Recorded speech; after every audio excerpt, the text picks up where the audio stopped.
காசியில் கங்கை நதிக்கரையில் அமைந்துள்ள மணிகர்ணிகா மயானத்திற்கு நிகராக திருச்சி காவேரி நதிக்கரையில் அமைந்துள்ளது ஓயாமரை மயானம்.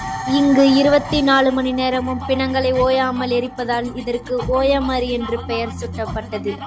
காசியில் கங்கை நதியில் பிணங்களை இடைவிடாமல் எரிப்பது போல் திருச்சி காவிரி நதிக்கரையில் அமைந்துள்ள இந்த மயானம் தென்னகத்தின் காசி என்று அழைக்கப்படுகிறது. இந்த மயானத்தில் பிணத்தை அடக்கம் செய்தால் ஆன்மா சாந்தியடையும் என நம்பப்படுகிறது.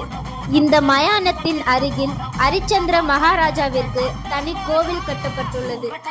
காசிக்கு அடுத்தபடியாக ஹரிச்சந்திரனுக்கு இவ்வுலகில் பெரிய கோவில் இங்கு மட்டுமே கட்டப்பட்டுள்ளது. இந்த கோவிலின் பின்புறத்தில் கால பைரவர் மற்றும் சனீஸ்வரர் ஆலயம் அமைந்துள்ளது. வழக்கமாக பெண்கள் சுடுகாட்டிற்கு வரமாட்டார்கள் என்பது ஒரு ஐதீகம். ஆனால் இந்த ஓயாமரிக்கு பெண்களும் குழந்தைகளும் அதிக அளவில் வந்து செல்கின்றன. சுமார் 3 ஏக்கர் பரப்பளவில் அமைந்துள்ள இந்த மயானத்திற்கு 2021ஆம் ஆண்டு முதல் LPG அடிப்படையிலான நவீன எரிவூட்டப்படும் வசதி தொடங்கப்பட்டுள்ளது. இந்த மயானத்திற்கு திருவிழாவும் கோலாகலமாக கொண்டாடப்படுகிறார்கள். 2025 சுமார் 58 லட்சம் செலவில் இந்த மயானத்தை உட்கட்டமைப்பு வசதி செய்யப்பட்டுள்ளது.